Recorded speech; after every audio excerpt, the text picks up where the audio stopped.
So today, we're going to jump into some financial wisdom that is literally thousands of years old, coming straight from ancient Babylon. And look, this isn't some complicated Wall Street stuff. These are simple, powerful rules for building wealth that have always worked and are frankly more relevant than ever. Okay, let's get into it. You know, the whole book kicks off with this one fundamental question. It's a question that, honestly, has been bugging people forever. We work hard, right? We earn a living, but then you look at your bank account at the end of the month and you're like, where did it all go? Why is there nothing left?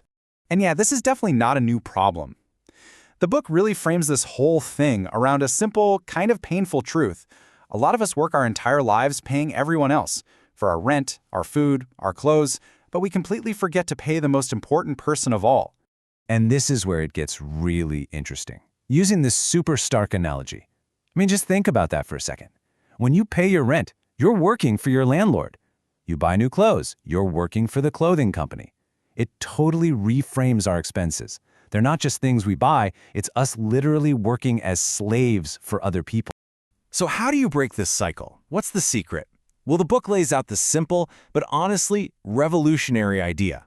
It's the very first rule for building wealth, and it's a total game changer in how you think about your money from the second it hits your hands.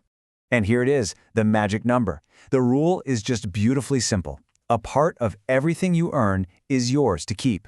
How much? At least 1/10. Think of it this way. For every $10 you make, you only get to spend 9. That last one? That one always stays with you. Okay, and this is the absolute key. This has to happen before anything else. Before the rent is due, before you buy groceries, before anything. The instant you get paid, you take that 1/10 and you put it aside. This isn't what's left over at the end of the month. No. This is the very first bill you pay. It's the bill you pay to yourself. And that right there, that's the whole mindset shift. It's not just about saving a bit of cash. It's a declaration. You're basically saying, hey, my work has value and a piece of that value belongs to my future. It's the moment you stop slaving for your expenses and you start building a foundation for yourself. Okay, so let's keep going. Because saving the money is one thing, but you also need the right mindset to actually do something with it. The book goes deeper and totally challenges this idea that getting rich is all about being lucky. Just picture this, right? You've got two people, and they both get the exact same opportunities thrown their way. You've got the procrastinator. This is the person who's always waiting, overthinking it, finding reasons why now isn't the right time. And then you've got the doer. They see an opportunity, and they just go for it. The procrastinator will always have an excuse. You know the type, right?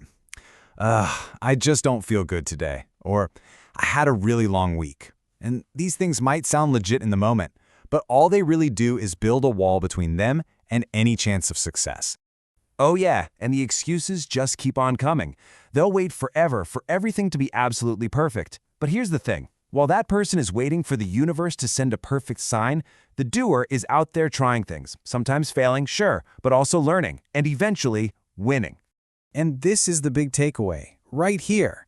The person who always seems to get lucky is really just the person who took more swings. They acted on more opportunities. So, of course, their chances of hitting a home run were way higher. Luck isn't some magic thing that just falls out of the sky. It's what happens when you just keep taking action. All right, let's pivot for a second and talk about the #1 enemy of building wealth. And trust me, it's probably not what you're thinking. It isn't just about how much money you make. It's about what you do with the money you already have. This right here might be one of the most powerful ideas in the whole book. Today, we call it lifestyle inflation. You get a raise, and what happens? Suddenly you need a nicer car. You need a bigger place. Our wants just seem to magically expand to eat up any extra money we get. And this is exactly what that trap looks like visually. Your income goes up, fantastic, but then your expenses creep up right alongside it. So even though you're making more money, you're not getting any richer because there's always something new to buy, a new subscription, a nicer vacation. And this is where it gets really dangerous. This lifestyle inflation, it steals your freedom. You become totally dependent on that bigger paycheck just to keep up.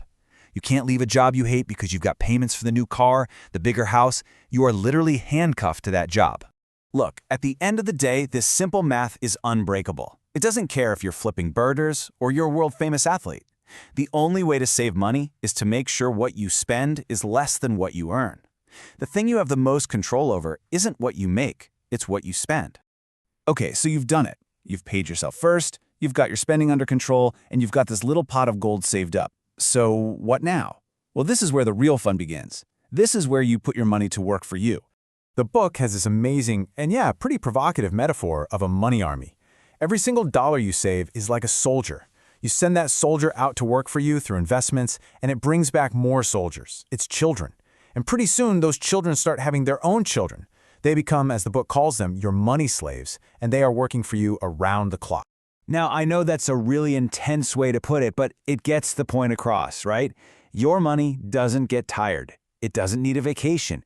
It works for you while you're at the gym, while you're out with friends, even while you're sleeping. It's just constantly churning out more wealth for you. And folks, that is the power of passive and exponential income. That is what financial freedom is all about. Your money starts to breed, and it just grows and grows exponentially. And over time, making money gets easier and easier because your army of gold is doing all the heavy lifting for you. All right, so let's wrap this all up with the key laws of gold from Babylon.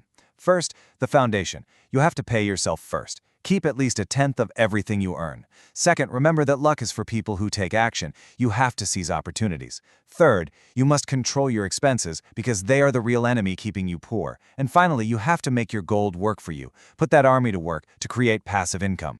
Look, these ideas are incredibly simple. But simple doesn't mean easy. It takes discipline. And more than anything, it takes action. The map to wealth has been laid out for thousands of years. So the real question is, are you going to take that first step?